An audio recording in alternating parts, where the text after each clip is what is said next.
Une Williams en première ligne, le leader du championnat du monde qui placarde sa Formule 1 dans le mur, la qualification du Grand Prix de Bakou est sûrement la meilleure qualif de l'année avec le record de drapeaux rouges en qualif. La Q1 est déjà marquée par 3 drapeaux rouges. En tout début de Q1, c'est Alexander Albon qui tape le mur intérieur avec sa Williams, ce qui casse sa suspension. Il est contraint d'abandonner les qualifications, si je peux dire ça. C'est très bête pour Alexander Albon qui avait un beau week-end devant lui, mais les espoirs de Williams ne sont pas terminés. Le deuxième à se faire piéger dans les rues de Bakou, c'est Nico Hülkenberg.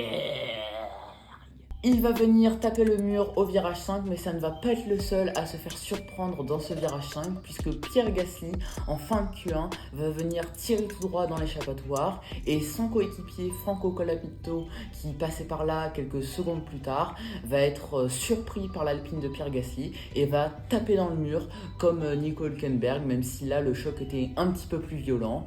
La Q2 est un petit peu moins mouvementée, si je peux dire ça comme ça. Elle est marquée par l'accident d'Oli Berman qui a tapé le mur avec sa suspension arrière, ce qui l'a endommagé et ce qui l'a contraint à abandonner la séance de qualification. C'est très bête pour Oli Berman qui était passé in extremis en Q2.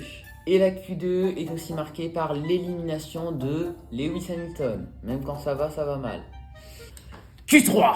La Q3, c'est le retour de la pluie et c'est Charles Leclerc qui va se faire surprendre dans l'avant-dernier virage. Il va placarder sa Ferrari dans les Tech Pro.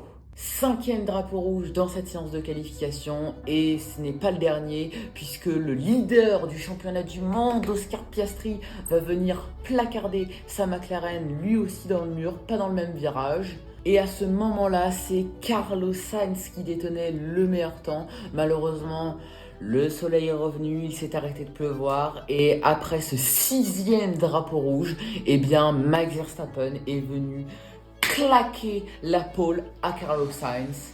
Voilà. C'est tout de même une première ligne pour Williams et pour l'Espagnol qui connaissait une saison assez compliquée jusqu'à là.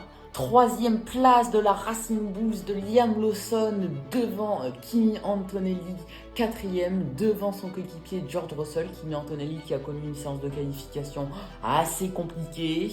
Et Lando Norris qui n'a malheureusement pas trop profité de l'abandon, si je peux dire ça comme ça, de son coéquipier. Il s'en lancera que 7e demain.